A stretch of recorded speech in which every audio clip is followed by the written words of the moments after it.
अधिक रिटर्न की लालसा हर किसी को होती है। यदि लो रिस्क में हाई रिटर्न मिल जाए तो ये स्मार्ट इन्वेस्टिंग कहलाती है। साथियों नमस्कार, आप देख रहे हैं स्टॉक प्रॉफिट इंडिया। आज हम इस वीडियो में बात करेंगे बेस्ट ईटीएफ की, क्योंकि इस वीडियो को शुरू करने से पहले आपको ये जानना अति आवश्यक है कि ईटीएफ क्या होता है। तो वहाँ पे हमने ईटीएफ किस प्रकार से काम करता है, क्या कैटेगरी होती हैं, बेनिफिट ऑफ ईटीएफ, ये सारी चीज़ें कवर की हैं। तो साथियों आज के वीडियो में हम 3 ईटीएफ की रिव्यू करने जा रहे हैं। जो नंबर 3 पर है Motilal Oswal mid cap 100 ETF, ये आपके सामने है और एक साल में जो इसका रिटर्न है वो 48.64% का है। वहीं हम 5 साल में देखें तो 5 साल में है 287.15 का रिटर्न है। ये हम इसको कंपेयर करने की कोशिश करते हैं मिड कैप 100 से, जो इंडेक्स है हमारा। तो हम आ गए हैं निफ्टी मिड कैप 100 इंडेक्स पे और देखते हैं एक साल में इसने कितना रिटर्न दिया है। तो जो इसने रिटर्न दिया है वो 46.02% का दिया है और 5 साल में रिटर्न दिया है 276% का। और वहीं हम बात करें जो मोतीलाल ओसवाल में था वो एक साल में 48 का था और 5 साल में 287 का था। तो हम देख रहे हैं कि मिड कैप इंडेक्स को मोतीलाल ओसवाल के मिड कैप 100 ईटीएफ ने बीट किया है, यानी उससे ज़्यादा इसने रिटर्न निकाल के दिया है। साथ में हमें यहाँ पे जो ईटीएफ की सुविधाएं मिलती हैं वो भी मिल रही हैं। हम इसमें कितनी भी क्वांटिटी के साथ एंटर कर सकते हैं, कितनी क्वांटिटी को कभी भी सेल कर सकते हैं, ये चीज़ इंडेक्स में नहीं होती है। अब चलते हैं हम दूसरा ईटीएफ जो नंबर 2 पे है, ये हमारा नंबर 3 पे था।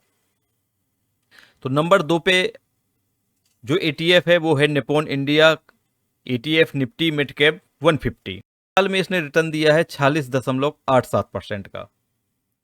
पिछले 5 साल में जो रिटर्न दिया है वो दिया है 292% का।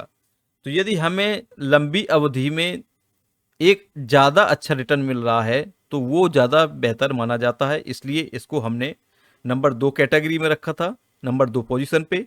और जो नंबर 3 पोजीशन पे था वो था मोतीलाल का 100 मिड कैप। तो हम इसको अब कंपेयर करते हैं निफ्टी 150 से। इसने एक साल में रिटर्न दिया है 44.97 का, जबकि वहीं हमने देखा था कि जो हम ईटीएफ की बात कर रहे थे उसने दिया था 46%। तो यहाँ भी इस इंडेक्स को ईटीएफ ने बीट किया है। 5 साल में देखते हैं तो 5 साल में इसने दिया है 277.69% का, वहीं हमारा ईटीएफ दे रहा था 292% का। तो यहाँ भी बीट हुआ है इंडेक्स, यानी अभी तक हम ईटीएफ में ज़्यादा रिटर्न निकाल पा रहे हैं। अब चलते हैं हम नंबर 1 पे जो ईटीएफ है उसको देखते हैं, उसको कंपेयर करते हैं वहाँ पे क्या चीज़ है। तो जो नंबर 1 पे ईटीएफ है वो है सीपीएसई ईटीएफ। देखते हैं इसने एक साल में कितना रिटर्न दिया है। तो इसने एक साल में जो रिटर्न दिया है वो 89.88%, यानी लगभग 90%। 5 साल की बात करें तो 5 साल में जो इसने रिटर्न दिया है वो 329.4%। ये एक बहुत बड़ा फिगर होता है 5 साल के लिए, 329% का रिटर्न निकालना। अब हम चलते हैं, ये जो सीपीएसई ईटीएफ है ये जो पैसा लगाता है वो लगाता है, यहाँ पे आप देख रहे हैं कि साफ लिखा है कि ये लार्ज कैप कंपनियों में, लार्ज कैप इंडेक्स में पैसा लगाता है। तो हम लार्ज कैप मानते हैं निफ्टी 50 को, तो हम कंपेयर करते हैं निफ्टी 50 से। वहीं चलते हैं हम निफ्टी 50 में।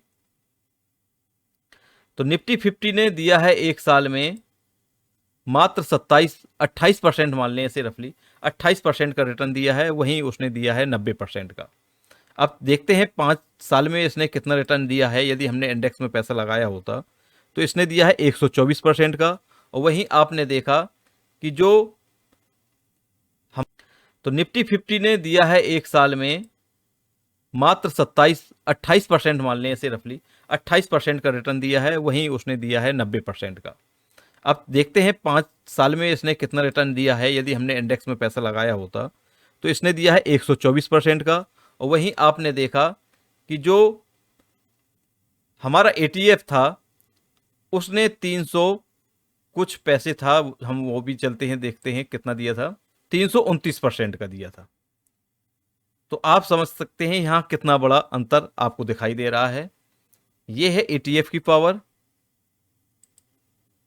329 के मुकाबले 124, यानी 200% का साफ अंतर दिखाई दे रहा है यहाँ आपको। एक आपने इंडेक्स में इन्वेस्ट किया होता और वहीं आपने ETF में इन्वेस्ट किया होता।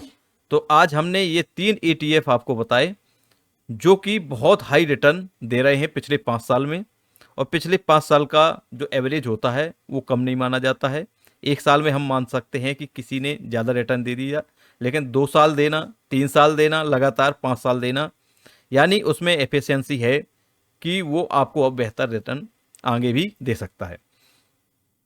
तो ये थे हमने जो ETF बताए। इनमें कब खरीद करना है, कब आपको नहीं करना है, वो आपको समझना बहुत ज़रूरी है। कभी किसी भी टॉप पोजीशन में, चाहे वो शेयर हो, ETF हो, आपको टॉप पोजीशन में कभी एंट्री नहीं करना चाहिए। तो आप हमारे लगातार वीडियो देखते रहें, हम आपको समय समय पे इन चीज़ों को रिव्यू करते रहेंगे कि किस में बाइंग जोन कब निकल के आ रही है।